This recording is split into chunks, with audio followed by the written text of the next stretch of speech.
You are now tuned in to Insight Sundays, the show that brings you relevant news, youth topics with a new mission and focus for our communities. What's going on, Indianapolis? It's your main man, Adrian Mickens, here with my co-star co-host, David Kegler. And once again, we have another spectacular show here for Indianapolis, Indiana today. Right before we get into that, I want to definitely make sure we give a shout out to all of our sponsors, which is Andrew J. Brown Academy, Buttons and Bows Hair Salon, Bethesda Southeast Campus, RNS Menswear, Studio 14 Hair Salon, Sam Ash Music Store, Fishers of Men's Ministries. They have a play coming up here at Ivy Tech Community College, the Lawrence campus, on November 18th and 19th. The 18th is at 7 p.m. and the 19th is at 1 p.m. Contact Tanya Majors at 985-9331 for information. And of course, Beach Grove Bible Church. So Indianapolis, we have a special tribute show. For all of our Facebook listeners out there, you can chime in with us on Facebook at Insight Sundays. Once again, that's Facebook Insight Sundays. The tribute show we're going to do today, I call it a legendary tribute show for the late, great Ricky Hollywood, as most of them know him as, or Ricky Evans is what other people may know him as. We have his family in the house today. If everybody wants to state their name one at a time, we can start with Mrs. Evans first. I'm Patricia Bosley, Richard's wife.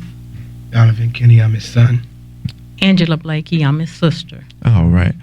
Awesome. So what I want to do is just basically starting off for everybody know him as the entertainer, and he was the guy when it came to entertainment. He walks into a room and lit it up. And I'm still saying light it up because I still feel his spirit every time I watch one of his videos, and I still watch his videos constantly. He just really had that special touch when it came to entertainment. I guess it's to say, who was he, as a husband? You can pull the mic just a little bit closer there for me. As a husband, he was a friend. He was an inspirator. He inspired me to continue on to do more, continuing to help me to not just look within myself, but also to see how I could help others from seeing how he gave back and how he gave to not always looking for monetary gain, but looking to just give up himself to help others sincerely. And I definitely know, from what I've seen, that you guys had a really good, strong partnership. We're doing different things together as far as business orientated stuff. Some couples, just one just does and the other kind of not does so much, but you guys really did work as a team, and that's something that I've seen too as well. So that was always awesome when I seen that when you guys work together. You want to give some enlightenment, about your dad and, some spectacular things he did in your life that others may not know? He was just an unselfish person. I never really saw him ever, upset or unhappy. He always had a smile on his face. And just spread that to other people and just being there for me to help me out whenever I needed help in anything. And sister? I know you got the early pre-year. Are you older or the youngest towards him? I'm the youngest towards him. The youngest towards him. So how did he take care of his baby sister? Wow. Well, Hollywood was always a protector. Since I was a little girl, he protected me. He held my hand across the streets. He called and checked on me every day. If I needed him, no matter what time of day or night it was, Hollywood was there. He never said, I can't come. That is true. No matter how many events he had to do when he was DJing in his entertainment business, Hollywood found a way to make it happen. Yes, he did. Yes, he did. He's always and will always be my hero. That is very, I know from personal experience when, we obviously work together, on a professional entertainment level. But before that, he was a big mentor to mine, which is what we're going to get into in the second segment with DJ Maxwell and DJ Smooth from our sister station WTLC, who was a great friend of his too as well. But he was always there for me, especially when I very first started.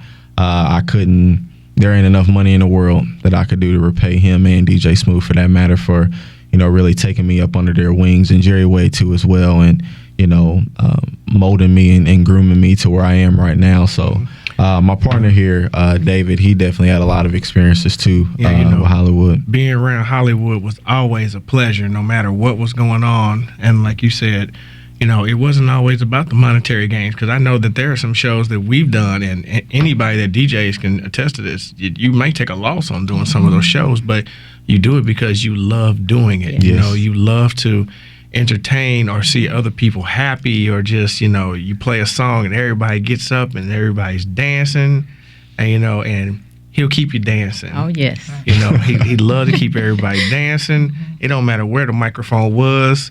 We behind the scenes, something's going on. We need more time. Rick gonna keep talking. Sure would have. You would never ever know Something's going that wrong. something was going wrong. Right. Because Rick would just keep it going. Yes, that's him. He's Yeah, the that is ultimate. Hollywood. He's the ultimate MC, Right, and that's I him. love watching Yes. old footage of him, because you can always learn something from him. all the Yes, time. And always. it was just so natural with him. It wasn't forced. It wasn't something he had to rehearse.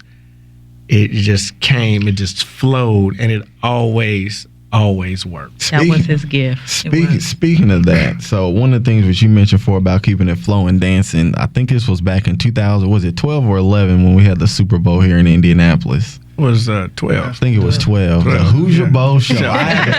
That's the video that I had to post on Facebook of Angie. Mr. Hollywood himself. I mean, the whole family, and we actually did that at Sam Ash Music Store too, with one of the Yes, seminars yes, that we we had did. Yes, we live on did. stage. And I got that picture too. I'm gonna send that to you guys, Okay. man, so you guys can have that. But how did that come about? When did he just call everybody and say, "Look, I need for y'all to come to the house right now. I got an idea. Let's get it going." How did that happen? That is about how it happened. He called and he said, "I need my family. I got something I want to do, and I want y'all to be a part of it." And we showed up and we showed out. Yes, you That's did. what we do. I mean, he made T-shirts. Yeah. Yes, he did. Everybody was gonna do that shuffle. Everybody was, man. That's so awesome. So I'm gonna switch it back over to Mrs. Evans here. And not only was he an entertainer, the man knew how to cook. Oh, yeah. I mean, when I'm talking about a multi-talented person, that's what Mr. Evans was, multi-talented. So when he brought you the idea, I mean, I'm pretty sure he may have been cooking before you guys met.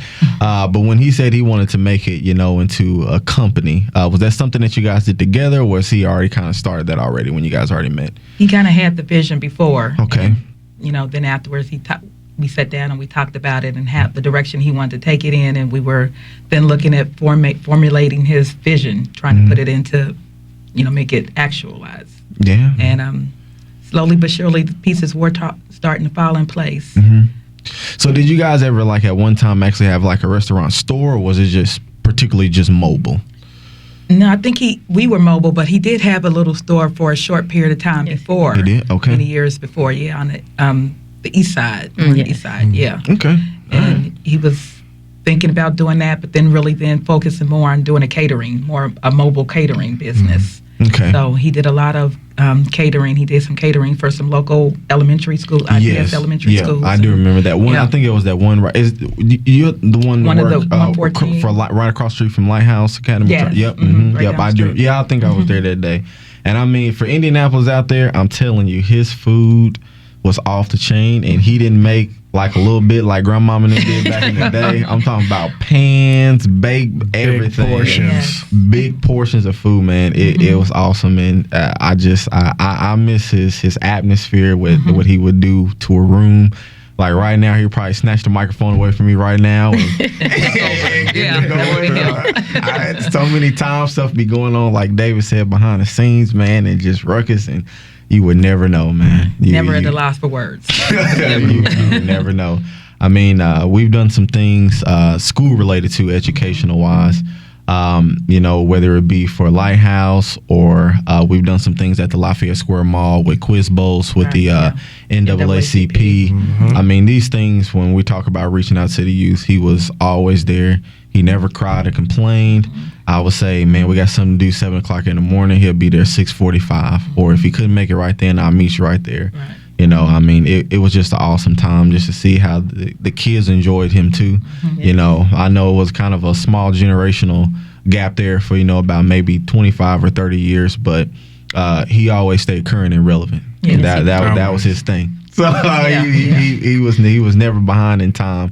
what was going on. So did he ever try to take you or your brothers? I mean, how many brothers and sisters was it of you guys? I'm his stepson, so I have my brother and his 3 kids. Okay. Did he ever like want to take you guys out, like on just like on the show or something? Like he ever do that with you guys? Not really, but like I've had him come to my job before to help to teach the kids how to DJ and stuff like that at my job. So got you. So, well, that is awesome. Any last few words? I know his mom and dad is probably watching right now, or if you guys are listening on the app or on the radio, depending upon where you guys are out there in it was just Chicago. Okay, yes. so maybe they have the app downloaded. Once again, download the AM 1310 app, or you can find us on Facebook at Insight Sundays. Once again, Facebook at Insight Sundays. Any last words from the family here today before we go to the second part with DJ Maxwell and DJ Smooth? Well, I just want to say that Hollywood meant the world to us, to our family. He was like the glue that held our family together. Yes. And his legacy will always go on. We will never let it die. Hollywood was an entertainer. He was a father. He was a good brother. Yes. His great son. My father loved him. And we miss him. We miss him so much. The whole family do. But we appreciate this, and we appreciate everything that everybody says about him. He's a great person. Yes. Very great person. Yes. Great. And not to just quite interject, but I just remember his funeral. Mm-hmm. And, Yes. It's not never a good thing, a funeral, but it was awesome. Yeah. Yes. Greg Bacon out there doing his Yes. thing. I mean, you couldn't ask for a It was better a happy send-off. time. I mean, Yeah. it was What the he time wanted. that he Yeah. would want to have. Right. I mean, you couldn't even find a seat. You had to get I there know. early. Yeah. I mean, was standing. it was at least 400 people. Yes. I mean, I'm just, that's just crowd standpoint, not Right. including the other people who were just working. It was at least 400 people at that funeral. It was awesome. Sad, but Bus awesome. loads putting People them up. come. Yeah. Yes. And to piggyback what Angie was saying, I mean, before you had contacted me about this, she and I had been talking about how he had missed and what he meant to the family. So it really touched us to see that it wasn't just the family that he touched, and that other people understood and knew the contributions that he had made to the community, to different corporations and companies, and just to individuals. So that Yeah. really touched us and meant a lot Yes, to it us. did. It's the least specifically that I can do to allow me to speak, at his funeral. I had only known him for about maybe 9-10 years or so, probably about 9 to 8 years or so, and I appreciate that a lot. appreciated you. He really meant a lot to me as a young man at about 18 years of age, trying to break into this industry, not knowing who was who and what was what. And he taught me all the ins and outs that I needed to do, including professionalism, working with other ethnicity groups for DJing. And for all the aspiring DJs out there, I'm telling you, if you ever truly want to make a career out of this and really truly do this full time, you have to expand your boundaries beyond the African American culture. I'm just going to tell you that and be truthful. So if you think you just want to just DJ just for African Americans, it's cool, but just know you probably want to do it as a full time career. I'm just going to be honest with you. So expand your boundaries. That's something that he definitely that he taught me there. So any last words too as well? Nope. All right, so we're going to go ahead and transition into our second segment. We're going to go to break, and we'll be right back. What's going on, Indianapolis, and welcome back once again. I am your host, Adrian Mickens, with my co-star co-host, David Kegler. So we're going to transition over here to the second segment, continuing on with the tribute to the mighty one, DJ Ricky Hollywood. In studio right now, we have another legend, or two legends here in the city. We got DJ Maxwell, and WTLC's own DJ Smooth is in the house today. What's going on, fellas? What's going on with you now? Oh, going on? What's happening here? All right. So, we talked with this family already about, who he was as a husband, as a father, as a brother. But, it's time for the inside stories now, as the friend. So I know that Smooth, I don't know how long Maxwell, how long did you know Hollywood? About 30 years. Okay. So that's long enough. Yeah. So y'all was all together, or? Yeah, because we all grew up playing ball. Okay. And then we ended up, back in the circle. Of course, it's always, great to see how God brings people back together once again, because you know, me and Hollywood, we grew up and we was playing ball, and he was like on the west side, I lived on the east side, and we'd meet up, you know, and play ball and go at it and everything, and then turn around and it's like 20 years later, and then we end up, you know, DJing, and then I seen Maxwell, because I was like, I kept seeing Maxwell. I was like, I know you from somewhere. He said, we used to play ball together. I was like, I know I'm getting old, but okay, I understand now. So now, 20 years ago, I didn't exist even in the entertainment industry at all. I was probably 20 years ago. So how did it all come about, man? Where you guys just was like, you know, let's do this, let's see what happens. You know, starting to get into the station stuff. I mean, he's a phenomenal. Did he MC for you first, and you just DJ'd, or how'd that work? Well, we ended up, I think I just showed up at a party one time, and he was DJing. And I was like, I didn't know you DJ. And he was like, he didn't know I DJ. But, I mean, he heard of me, but he didn't really know it was me, you know, because I know a lot of guys that, you know, I grew up and I played ball with, you know, and they be like, what's going on, Walt? And then I tell them who I am. They be like, you who? I'll be like, yeah. They was like, man, I never knew that was you. So that's the kind of thing that, you know, we never really passed each other. And then we finally did. And then I ran into Maxwell, and then we all just started hanging out together. Gotcha. So I was going to ask you, when did you fall into the mix, you know, with Hollywood and MCing or DJing? How'd that all work out? Well, I was doing a party one day on Spring Mill Road, and he came to the party. I hadn't seen him in some years. He said he had been in California. And so then we exchanged numbers, in which Hollywood, 3 things he did. He had a new address, a new phone number, and a new girlfriend every year. So I said, Hollywood, you know, so we just networked together, and, you know, we started calling each other, we started doing things together. Got you. So, Dave, you got any follow-up questions before I go to the next one? You know what? I've been, you know, I've worked with Smooth, so I know Smooth, and I've never gotten a chance to meet you, Mr. DJ Maxwell. What's some of the, you know, you all guys all grew up together, so like, who did it first? You know, like, do you guys like work with tips with each other? Like, you know, like, I know I learned a lot from Soul, and, you know, or Adrian we learned from each other. So, you know, what's some things that you guys learned from each other, like show wise? Like, I love your lights, that big light that you used to have on the table. I'm like, Adrian, I need one of those lights. Was it like any tips or anything you guys got for him, like his MC skills? Well, yeah, you know, we used to make fun of me all the time. He said, he used to tell me all the time, you do what you do, I do what I do. I mean, he was a great MC, you know, and that just brings back to, like I said, when we first met, you know, I used to play down low when we used to play basketball, and he used to play point guard. So, you know, all of a sudden we meet back up. He said, I tell you what, I take the point again, give me the mic, and you go ahead and work the turntable. Gotcha. So, you know, we fed off each other that way.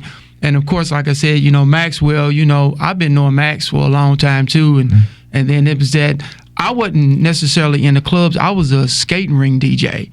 So, you know, that's another place where I saw him at, and he saw me, of course, like when I met you. Yep, that's the very first place you found me. 2000, was it 6 or 5? One of the two. I think it was 6. Yeah.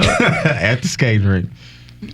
Well, yeah, so let's get into this, and I want to specifically speak about working with the youth in the city. Time and time again, you know, we still do shows still till today, where we always give back to the community, and we do shows in the surrounding schools here in the city. What big of an impact did you see that Hollywood had with working with the youth in the city? Because he was the most charismatic person. Again, I know we consistently talk about his MC skills. If you have never seen him in action, go to YouTube. I think it's Mr. Ricky Hollywood 07 is what it is, and you can see him. I mean, he just electrified the audience every time he had the mic, especially with kids. Yeah, he did.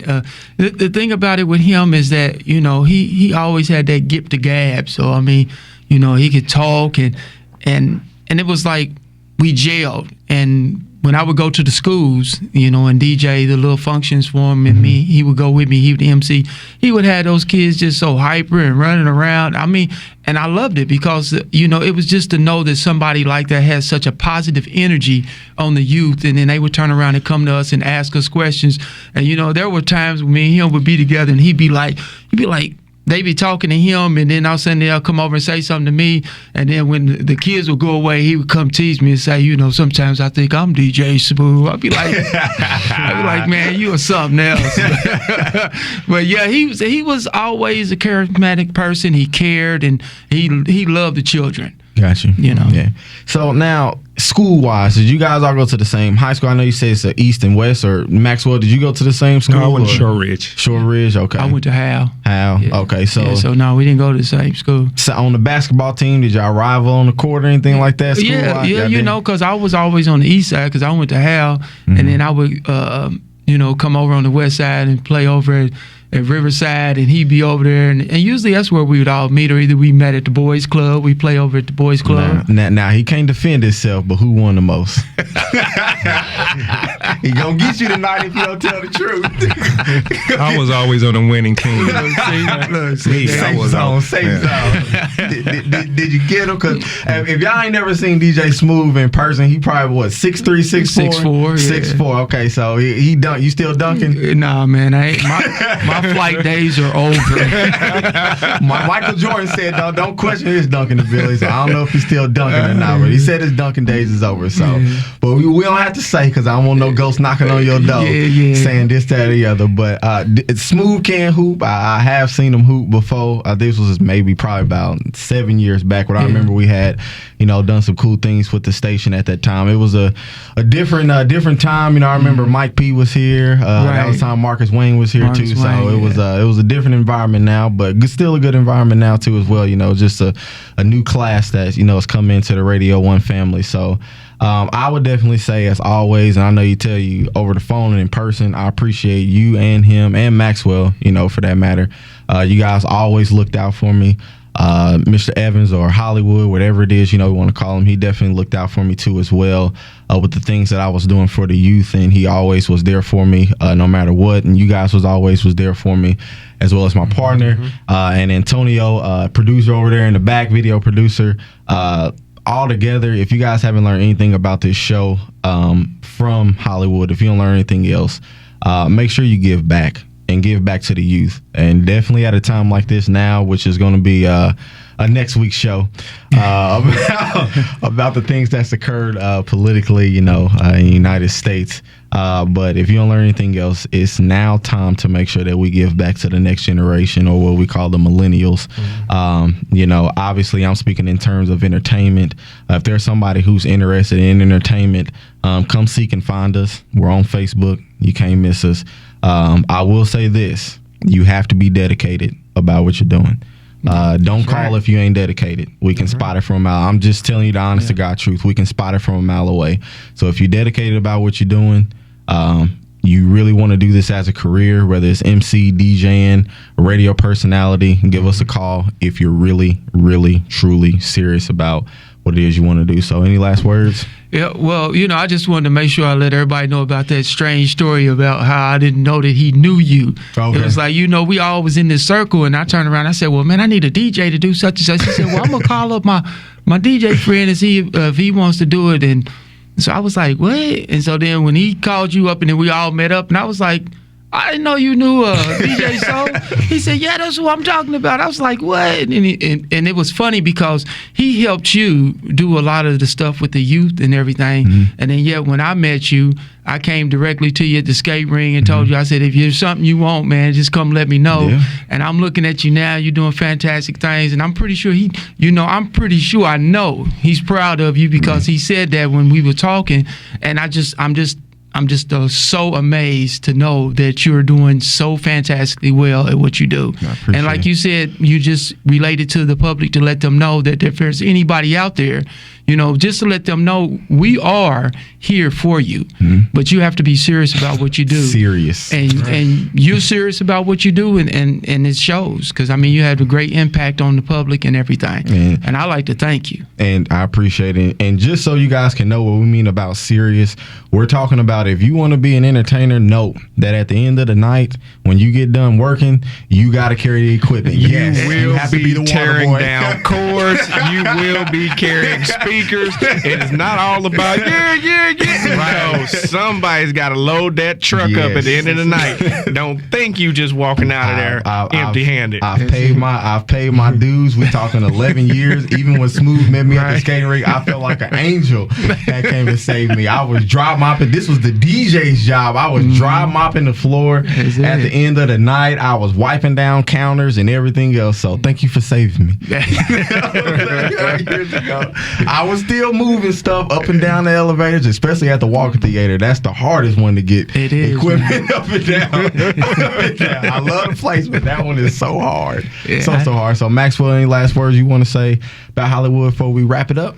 Well, I enjoy working with Hollywood. I was on his live show streaming, and I was his DJ. The Man Show. I was his DJ on the Man Show, and like me and him, connected like 3 or 4 times a week. I really missed the brother.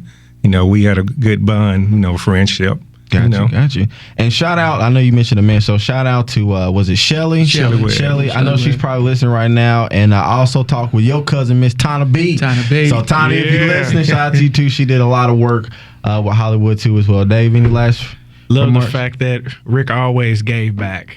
If it's like, hey, Rick, I'm having a problem getting virtual DJ to work. Blah, blah, blah, blah, give back, sharing. And like you said, if you're really serious about it, it'll show. And if not, I want to do this, I want to do that. Yeah. But for those that are really serious, contact us. So as always, we're going to wrap up the show. We appreciate everybody for tuning in to Insight Sundays. Again, you can catch us on Facebook, Twitter, Instagram, or Snapchat at Insight Sundays, presented by Harambe Production. And as Hollywood would always say, we're here for a good time, not for a long time. That's right.